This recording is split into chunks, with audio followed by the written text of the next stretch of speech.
Pueden tomar sus lugares, hermanos. Gracias.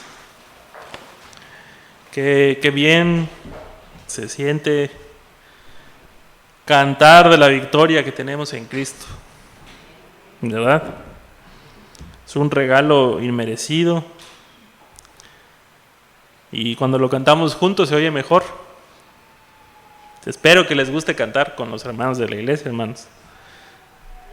Les invito a que abran sus Biblias, hermanos, en el libro de los Hebreos. Vamos a hacer una lectura que es donde va a estar basada el sermón de esta tarde. Lo vamos a hacer juntos.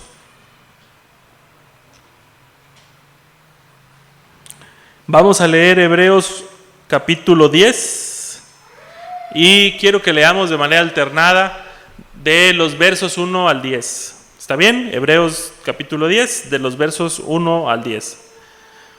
Porque la ley, teniendo la sombra de los bienes venideros, no la imagen misma de las cosas, nunca puede, por los mismos sacrificios que se ofrecen continuamente cada año, hacer perfectos a los que se acercan.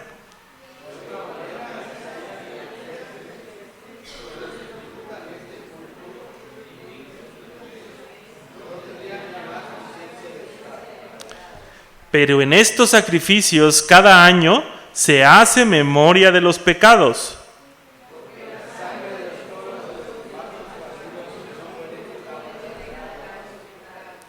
Por lo cual, entrando en el mundo, dice: sacrificio y ofrenda no quisiste, mas me preparaste cuerpo.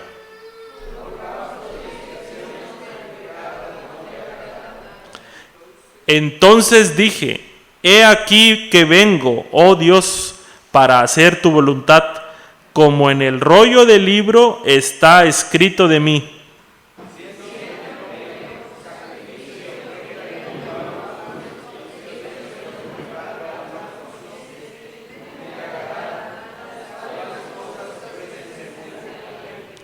Y diciendo luego: he aquí que vengo, oh Dios, para hacer tu voluntad, quítalo primero para establecer esto último. Todos, en esa voluntad somos santificados mediante la ofrenda del cuerpo de Jesucristo, hecha una vez y para siempre. Amén. Ese es el pasaje, hermanos, que vamos a leer. Ténganlo ahí en su abierto, ¿verdad? Ya sea en su celular o en su Biblia. Y como pueden darse cuenta, hermanos, este pasaje está muy relacionado con lo que vimos en la mañana. Para los que vinieron en la mañana, probablemente ahorita estén diciendo: es lo mismo que en la mañana. Y tiene algo que ver, está relacionado, ¿sí? Si ustedes pusieron atención en la mañana, hermanos, se darán cuenta que la palabra que Jesús dice de sí mismo es un salmo, y es el Salmo 40, que es el que tuvimos la oportunidad de esta mañana de estudiar. Así que Jesús dice para sí mismo lo que está escrito en el Salmo 40. Así que ya los que vinimos en la mañana tenemos una idea de más o menos qué quiere decir Jesús. Pero esta tarde, hermanos, el autor de los Hebreos pretende que nosotros, los cristianos, tengamos un contraste correcto entre la ley y Cristo, ¿sí? Para el autor de los Hebreos, la ley tiene connotaciones negativas. Negativas me refiero a cosas que no hace, ¿sí? Y descubrí algunas cosas que no hace y se las quiero compartir. Por ejemplo, dice que la ley es solo una sombra, es decir, la ley no tiene luz propia. Lo otro que dice de la ley, hermanos, es que no es la presencia de los bienes venideros. La ley no es los bienes venideros. También nos dice que la ley no puede perfeccionar a los que adoran. ¿Qué otra cosa? No puede quitar el sentimiento de culpa. Y finalmente, hermanos, es imposible que quite el pecado. Así, todas estas connotaciones negativas las tiene la ley. Es una sombra, no es la presencia de los bienes venideros, no quita pecado, no quita culpa y no perfecciona a los que adoran. Entonces, si tenemos la ley que no lo hace, debemos tener algo que sí haga todo lo que la ley no puede hacer. Y ese algo, hermanos, es Jesús. Por eso estamos hoy aquí reunidos, un domingo a las 6 de la tarde, hermanos. Los domingos se pueden utilizar para otra cosa, ¿verdad? Para estar con la familia, descansando. Si hay fútbol, viendo fútbol, a los que les guste. Si no, pueden ir al cine, ¿verdad? A una plaza que tenga clima. Pero por alguna razón, hermanos, los que estamos en Cristo hemos decidido que los domingos los vamos a destinar para estar con el Señor. ¿La familia es importante? Sí, sí es importante. ¿Tenemos que estar con la familia? Sí, sí tenemos que estar con la familia. Pero para nosotros, hermanos, Cristo tiene un valor incalculable. ¿Sí? Eso no quiere decir, hermanos, que vamos a despreciar a nuestra familia por Cristo, pero los podemos traer al templo y saliendo del templo nos vamos a unas quesadillas aquí al parque o hacemos otra cosa juntos, ¿verdad? Para nosotros, hermanos, como cristianos, hay algo en la figura de Cristo que nos atrae tanto, tanto, tanto, que nos hace venir a un edificio con pues un poco de calor, ¿verdad? Y sillas tal vez no tan cómodas, pero aquí queremos estar, hermanos. Es un misterio lo que logra el Señor a través de su vida. Y entonces, hermanos, para el autor de los Hebreos, si la ley es una sombra, es porque está reflejando la luz de algún otro lado. Y sí, efectivamente, hermanos, la ley está reflejando la luz de algo más. La luz de lo que el autor de los Hebreos va a llamar los bienes venideros. Es decir, para la gente que recibió la ley no lo era todo. La ley solamente era el comienzo para que ellos pudieran establecer con Dios algo que el autor de los Hebreos va a llamar los bienes venideros.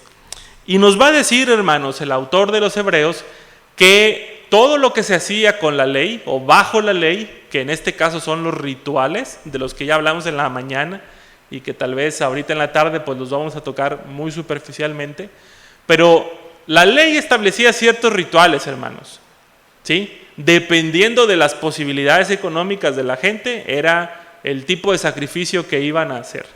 Pero hay una cosa que dije en la mañana y que ahorita en la tarde también me gustaría volver a decirlo. Todos los años, hermanos, todos los años, el pueblo tenía que darse cuenta de algo. Y de lo que se tenía que dar cuenta es que no habían podido dejar de pecar en todo ese año. ¿Sí? ¿Por qué? Porque cuando subían a la ceremonia del Yom Kippur o la ceremonia de la expiación, tristemente, hermanos, tenían que verse ellos parados afuera del templo y voltear a ver y ver la cola de personas que venía con su animalito para sacrificar. Entonces yo pienso, ¿verdad? Las pláticas de ese año, ¿otra vez no pudiste dejar de pecar? No, otra vez no, y con su animalito todos, ¿verdad? Y luego, hermanos, debió haber sido una gran carne asada eso, ese día, porque todos los animales tenían que ofrecerse en fuego. Entonces todo el día estaba oliendo a animal asado. No creo que oliera feo, ¿verdad? Pero todo el día estar oliendo la carne asada, hermanos, los animales, era un recordatorio para ellos. Tanto llevar su sacrificio al templo, como ver al animal muerto, como oler el sacrificio subiendo, era un recordatorio para ellos que en ese año tampoco fueron capaces de dejar de pecar. ¿Y qué le pasa a una persona, hermanos, cuando descubre esto? Cuando descubre que no puede dejar de pecar, se cauteriza del corazón, se vuelve duro. ¿Sí? Cuando una persona descubre que no puede dejar de pecar y que pues todo lo que ha hecho no ha servido para nada, entonces se vuelve duro. Y les decía en la mañana, se vuelven cínicos. ¿Sí? Se vuelven cínicos porque dicen, pues yo no voy a participar de la Santa Cena porque no ando bien con el Señor. Ya asimilan que no están bien con el Señor, pero no hacen nada por corregir. A mí Dios ya no me va a perdonar. Todo año tras año yo le pido que ya me deje de gustar el alcohol de manera desmedida. Y no lo hace. Paso 2, 3 meses y al cuarto mes otra vez lo mismo. Así que seguramente, hermanos, este pueblo se cauterizó del corazón. Se volvió insensible ante su pecado, como lo hemos hecho nosotros, hermanos. Ya no nos damos cuenta de nuestro pecado. Ya para nosotros, hermanos, pecar se convierte en algo cotidiano. Hermanos, yo también quiero decirles hoy que cuando hablamos de pecado, hermanos, no estamos hablando únicamente de los escandalosos, No estamos hablando del adulterio, del homicidio, de la homosexualidad, no, hermanos. Estamos hablando de todos. Examen de Biblia hoy, hermanos. ¿Qué cosas, qué pecados son abominables para el Señor? A lo mejor ninguno de ustedes se acuerda, o a lo mejor sí.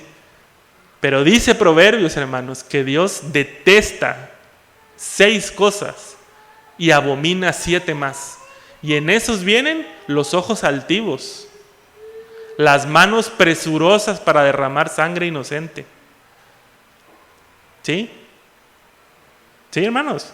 Ahí no viene el adúltero, ahí no viene el homicida. Ahí vienen cosas que a nosotros nos parecen casuales. Que alguien sea un déspota en su trabajo es normal. Solo que no vaya a engañar a su esposa. Pero si quiere ser déspota, que lo sea. No. A Dios también le parece abominable ese tipo de conducta. La soberbia, la altivez. Por eso les digo, hermanos, que nuestro corazón, cuando está de continuo expuesto al pecado y no es perdonado, se vuelve duro. Se vuelve duro. Y le es imposible, hermanos, establecer una comunicación real con el Señor. Le es imposible. Así que estas personas, año tras año, eran recordados de que no les era posible dejar de pecar. Tanto es así, hermanos, que el escritor de Hebreos tiene que hacerse una pregunta hoy.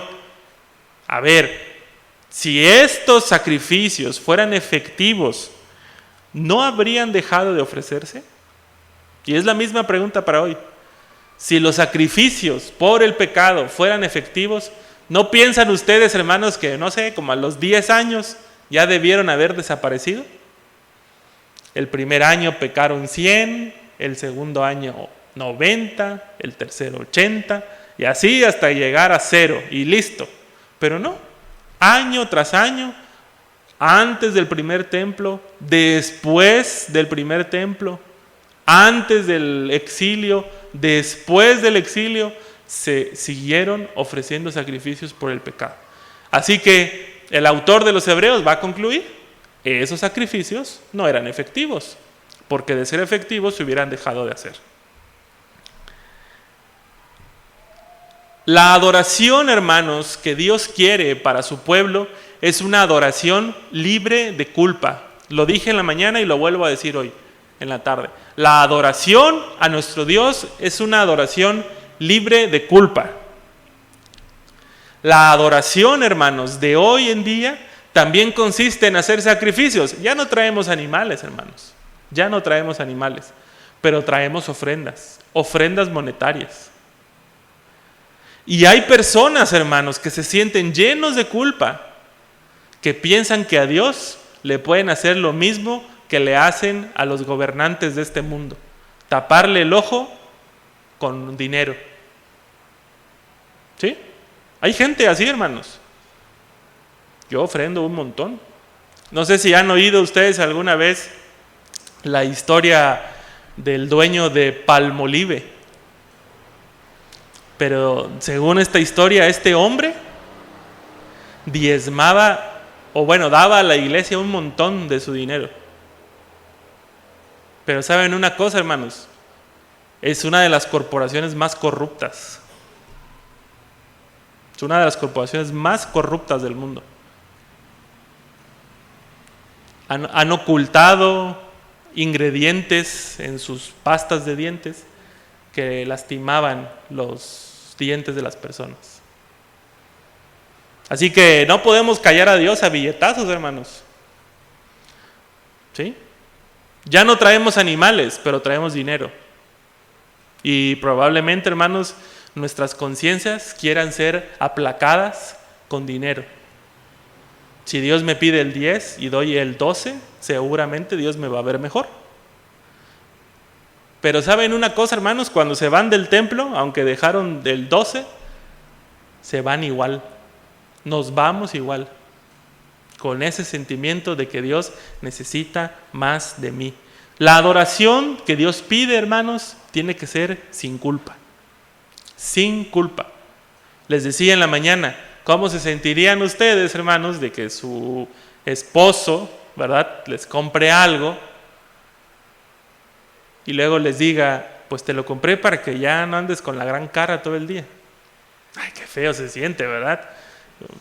Quiero que me compre cosas porque me ama, no porque quiere que quite mi gran cara, ¿no? Así nosotros, hermanos, imagínense decirle a Dios, porque es lo que le decimos finalmente, estamos haciendo todo esto porque no queremos que nos castigues.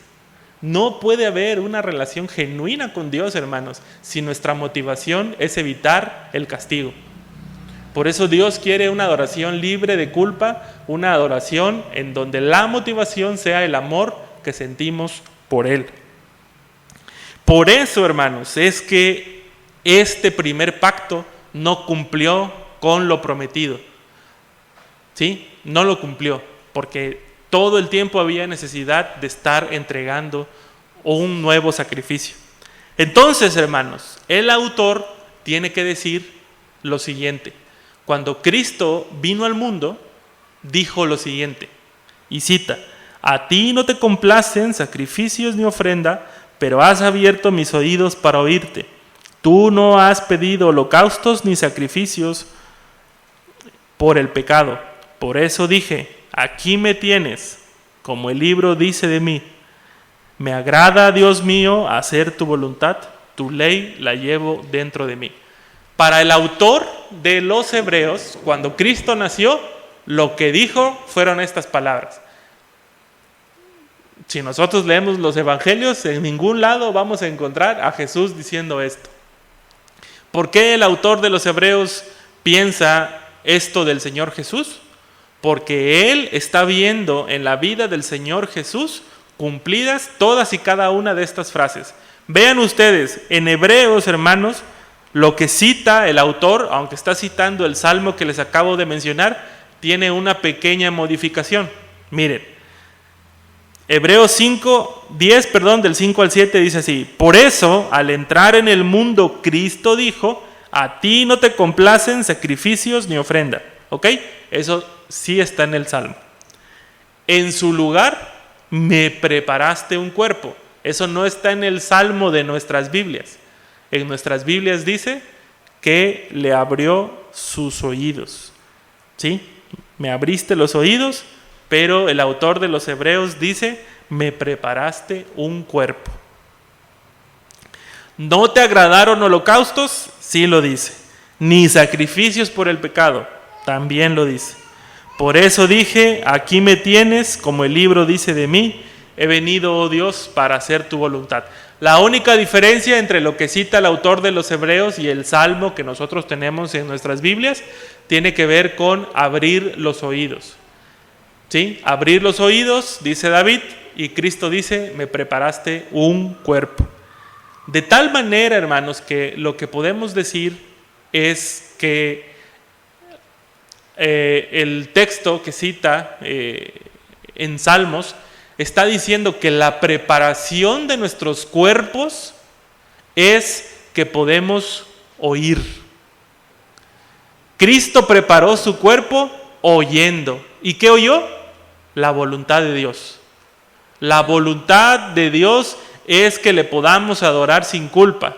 La voluntad de Dios es que su pueblo pueda establecer una relación con Él sin culpa. Dios quiere que le amemos, hermanos. ¿Están de acuerdo? Dios quiere que le amemos. En ese amor hay obediencia, en ese amor hay santidad. Pero lo que Dios quiere, hermanos, es que le amemos. Alguien que ama evita a toda costa hacer daño u ofender a quien ama. Por eso nosotros, hermanos, no podemos dejar de ofender a Dios porque no le amamos.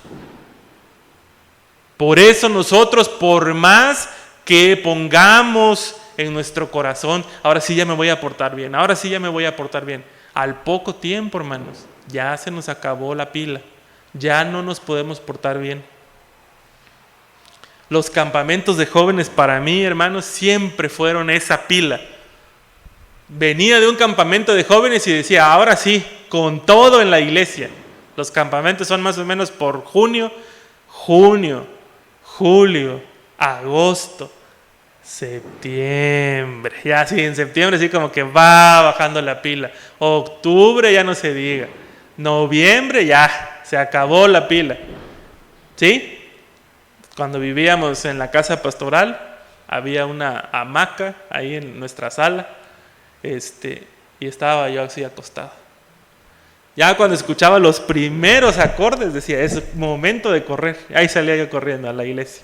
No había disposición de ir, hermanos. Nada más estaba yo esperando los acordes para ir corriendo, pero no había disposición. Y yo sé que esto que me ha pasado a mí, tal vez le ha pasado a muchos de ustedes. Ya es domingo 9:30 de la mañana. Y están ustedes con la cuchara de fruta así. Ya se hizo tarde. Pero no hacen nada, ¿verdad? Por correr. Sé que les ha pasado. Sé que les ha pasado. Porque eso refleja una realidad de nuestro corazón. Eso refleja que nuestro corazón todavía, hermanos, necesita amar más a nuestro Dios.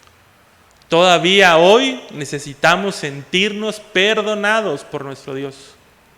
Todavía hoy necesitamos recordar que no importa cuántas cosas hagamos, Dios no nos va a amar más por lo que hacemos, porque Él ya nos amó primero. La obediencia de Cristo, hermanos, fue el sacrificio que le agradó a Dios. Ese fue el sacrificio, la obediencia. ¿Cuál es el propósito de Dios para la humanidad, hermanos?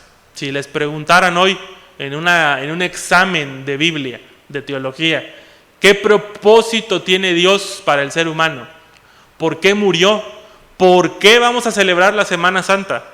¿Qué pasó en esta semana? ¿Por qué fue a la cruz? Pablo en 2 Corintios 5, de los versículos 18 al 19, nos dice que Dios en Cristo estaba reconciliando a la humanidad consigo mismo, sin tomar en cuenta el pecado de nosotros, y nos estaba encargando a nosotros el ministerio de la reconciliación. Ese es el propósito de Dios para nosotros, reconciliarnos con Él. Hermanos, cuando nosotros oímos reconciliados, creemos esto, que Dios estaba con su cara viendo para allá y nosotros viendo para allá. Como cuando vamos en el carro y le preguntamos a la esposa, ¿qué tienes? Y la esposa va viendo así fijamente la carretera, y no hay nada en la carretera, pero está viendo la carretera. Nada. ¿No? Los que se rieron saben, ¿verdad? Ya reconocieron ese momento cuando su esposa se enojó, hermanos. Pero no es así, hermanos. Los únicos que estaban peleados éramos nosotros. Dios nos estaba viendo desde la eternidad. Y esto debe ser para ustedes y para mí, hermanos, un buen mensaje, una nueva noticia. Dios siempre nos ha estado viendo desde la eternidad. Desde que Él nos soñó, desde que Él nos diseñó, Dios nos ha estado viendo. Los únicos que estaban enemistados con Dios éramos nosotros. Quien tenía viendo su cara para otro lado éramos nosotros y somos nosotros. Para el apóstol Pablo en 2 de Corintios, lo que hizo Dios en Cristo fue reconciliarnos con Él. Por eso no nos dice, pidió una audiencia para reconciliarnos. No, Dios fue y nos trajo a la reconciliación. Otra cosa importante, hermanos, del propósito de Dios es que para poder reconciliarnos con Él era necesario que hubiera, como dice el libro de Hebreos, un sumo sacerdote que se pareciera a nosotros. ¿Sí? En el sistema de sacrificios, hermanos, que existía en el antiguo pacto, las personas no podían decirle a nadie, te comparto de mi sacrificio. Si yo tenía una ofensa con Dios, una ofensa involuntaria, como veíamos hoy en la mañana, yo tenía que buscar mi ofrenda y yo la tenía que llevar. Pero yo no podía decirle al sacerdote, mira, aquí te traigo este borreguito y te pido que ores por mí y por mi hermano, porque él no tiene para traer borrego. Si mi hermano no tenía para traer borrego, tenía que traer por lo menos cereales, lo más insignificante, o una paloma, dependiendo. Pero tenía que traer algo. Ninguna persona, hermanos, ninguna persona en el sistema sacrificial antiguo podía presentarse delante de Dios a pedir perdón por él y por el otro. Por eso, hermanos, el sacrificio de Cristo es el cumplimiento de los bienes venideros. Porque Jesús, cuando se santificó, cuando se entregó en un sacrificio por nosotros, hermanos, nos llevó a todos a la santificación. La muerte de Cristo, hermanos, nos dio a todos la capacidad de reconciliarnos con Dios por su sola muerte. Esa es la diferencia entre un sacrificio del sistema antiguo y el sacrificio de Cristo. Vean, Levítico 16:17 dice así: nadie deberá estar en la tienda de reunión desde el momento en que Aarón entre para hacer propiciación en el santuario hasta que salga. Es decir, mientras esté haciendo propiciación por sí mismo, por su familia y por toda la asamblea de Israel. Nadie, hermanos, nadie podía estar ni siquiera viendo, ni siquiera cerca. Aarón solo podía ofrecer perdón por sí mismo y por uno más. Cristo, hermanos, en su sacrificio de obediencia, en su sacrificio de amor, fue capaz, hermanos, de agradar tanto al Padre que juntamente con Él estamos nosotros. ¿Qué les parece, hermanos? ¿Le dan gracias a Dios por ese sacrificio? Un solo sacrificio y nada más, hermanos. Un solo sacrificio de amor y de obediencia y nada más. Se acabaron, hermanos, los corderos. Se acabó, hermanos, de estar viviendo constantemente en la zozobra de si Dios realmente me perdonó o no. Hermanos, yo no sé si ustedes pueden dimensionar esto que está pasando aquí, pero el pueblo de Israel vivía en un constante miedo de que Dios los matara, porque habían visto lo que Dios había dicho que le pasaba a la gente que pecaba. ¿Sí?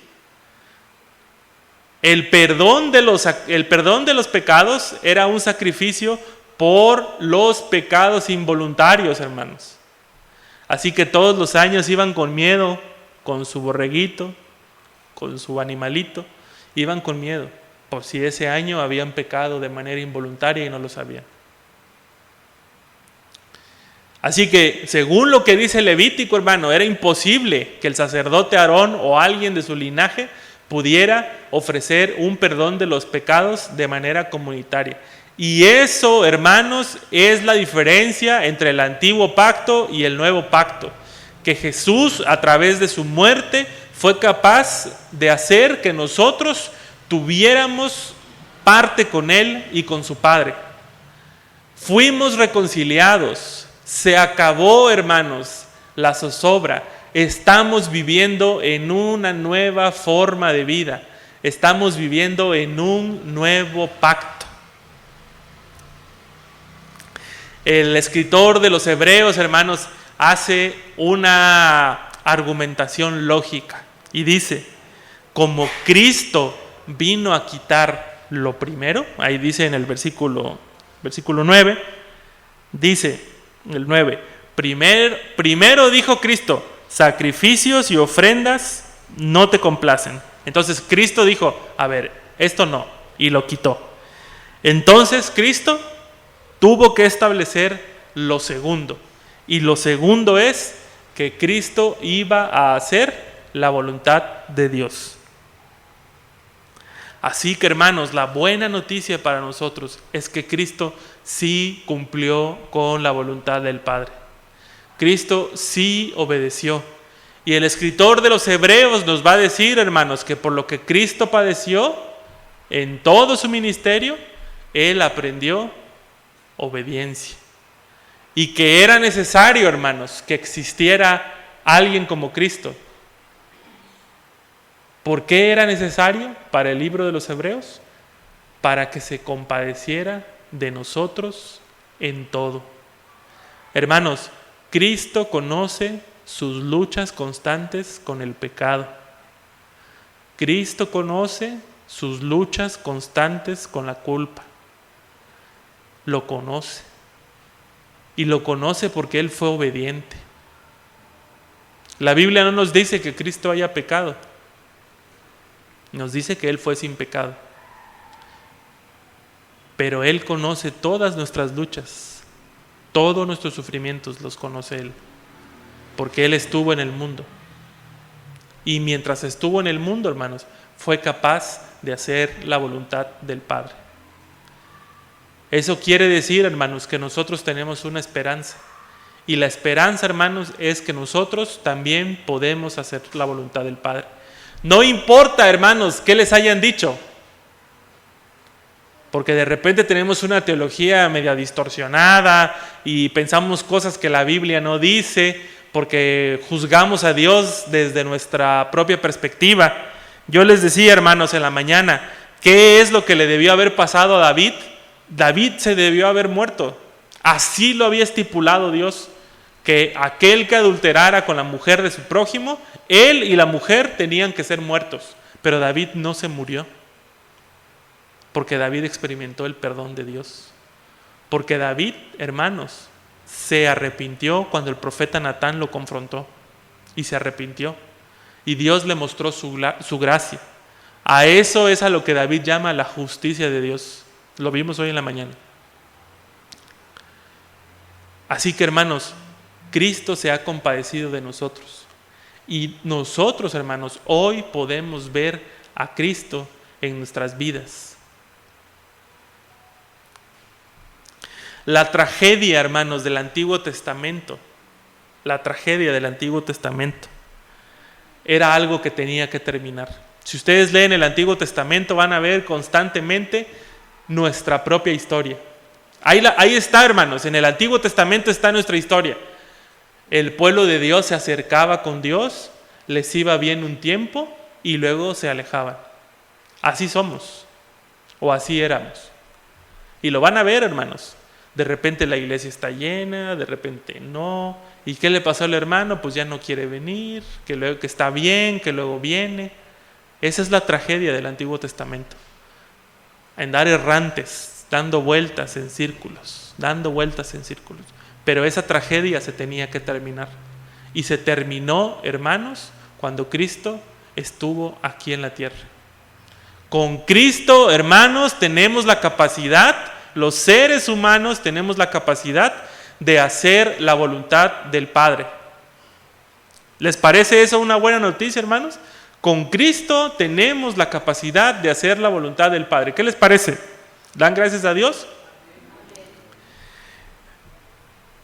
Aunque nos parezca, hermanos, aunque nos parezca que esto que estamos leyendo es un descubrimiento así novedoso y tal vez hoy van a salir diciendo, aprendimos algo que nunca antes habíamos visto, hermanos, está en toda la Biblia. El profeta Samuel se le acercó al rey Saúl y le dijo, ¿qué le agrada más al Señor? ¿Que se le ofrezcan holocaustos y sacrificios o que se obedezca lo que Él dice?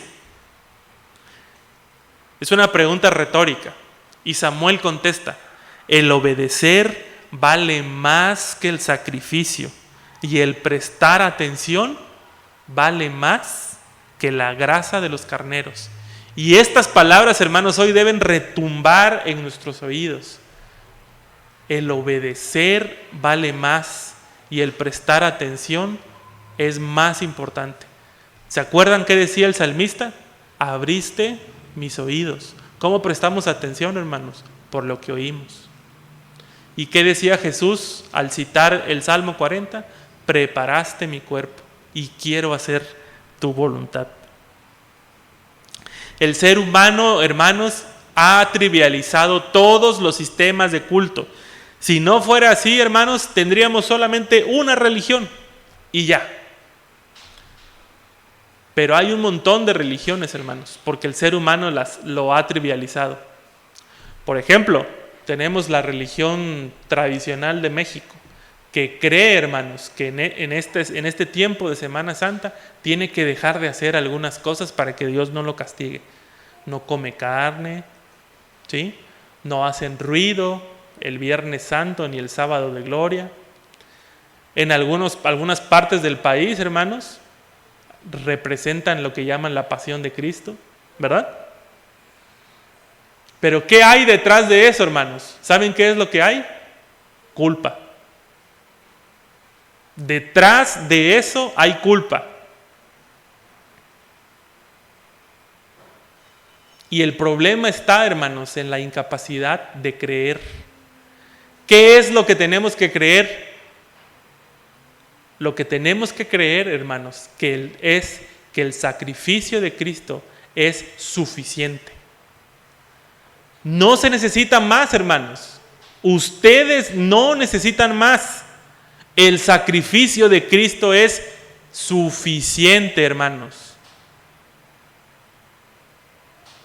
No hay nada más que ustedes puedan hacer para ganarse el favor de Dios. Creo que se los dije en los primeros mensajes cuando estuve aquí. Si un día, hermanos, no quieren venirse a la iglesia, no vengan a la fuerza, hermanos. De verdad, no vengan a la fuerza. Dios no completa una lista. Ni dice, ¿vieron? Fue y no quería. Todo el culto están pensando ustedes en dónde quieren estar, hermanos.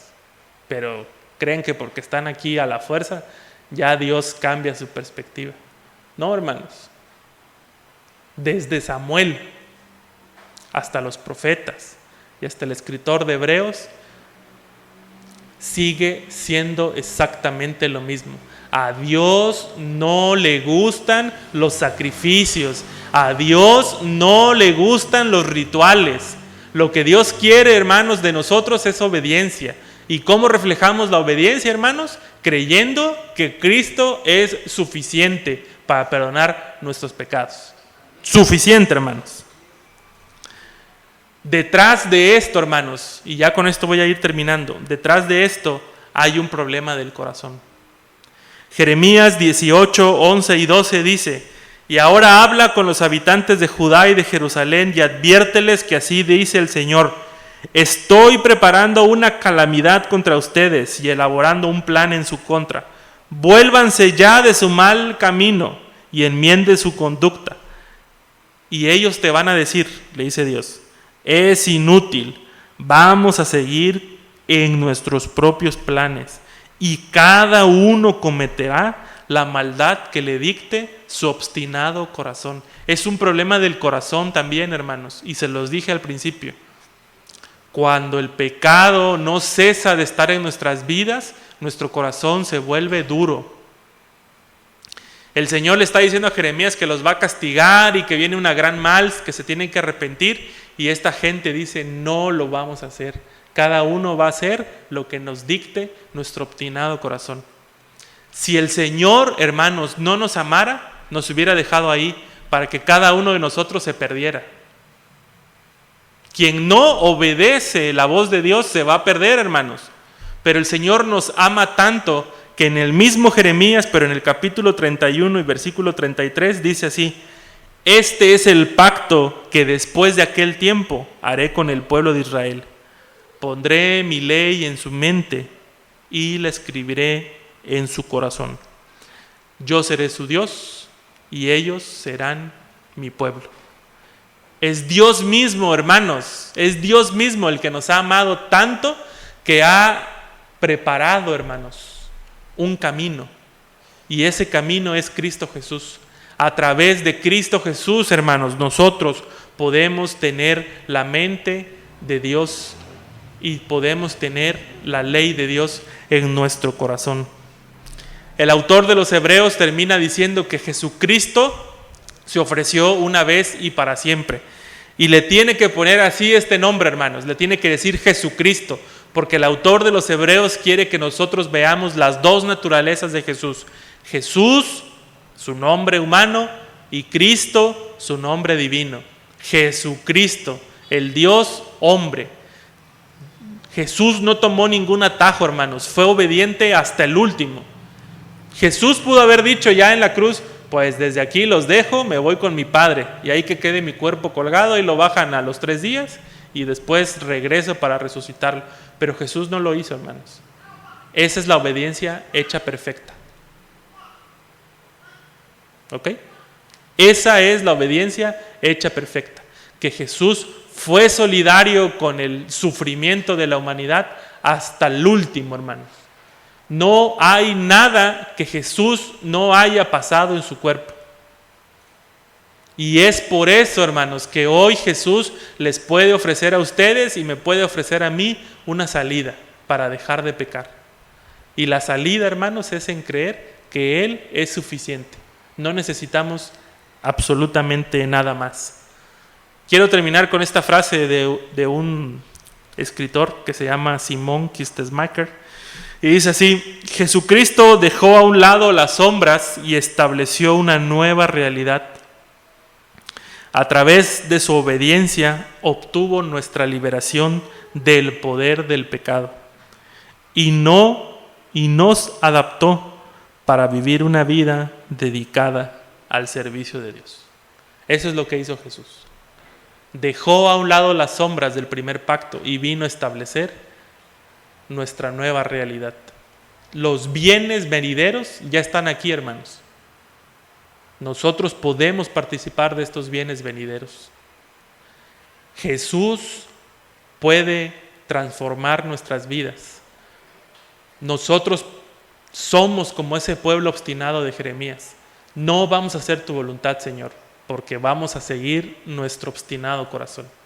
Pero Jesús puede hacer lo que Dios prometió a Jeremías: transformar nuestros corazones, escribir su ley en nuestro corazón, de tal manera, hermanos, que podamos decir que la voluntad de Dios es buena para nuestra vida.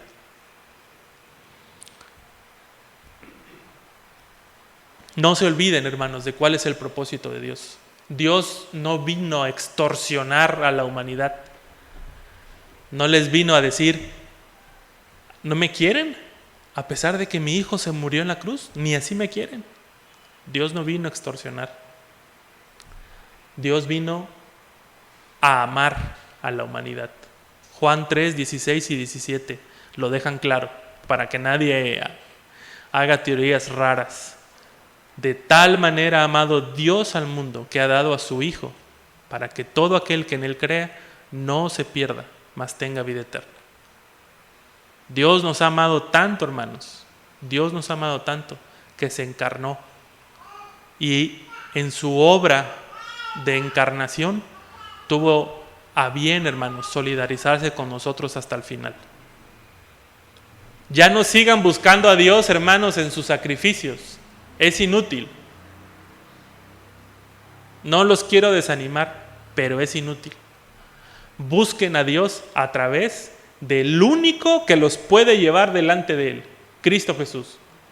Cuando ustedes lo encuentren, hermanos, van a ser libres de verdad. Cuando ustedes se encuentren en Cristo, hermanos, la realidad de la que está hablando Hebreos, van a ser libres en verdad. Van a dejar de estarse preocupando por cuántos sacrificios más tienen que hacer para que Dios los ame. Es momento de sanar, hermanos. Esta semana es para sanar nuestros corazones. No necesitamos hacer nada para agradar a Dios, porque ya Dios se agradó a través de su Hijo Jesús. Solo le debemos obediencia a nuestro Señor Jesús. Puestos de pie, hermanos, vamos a orar.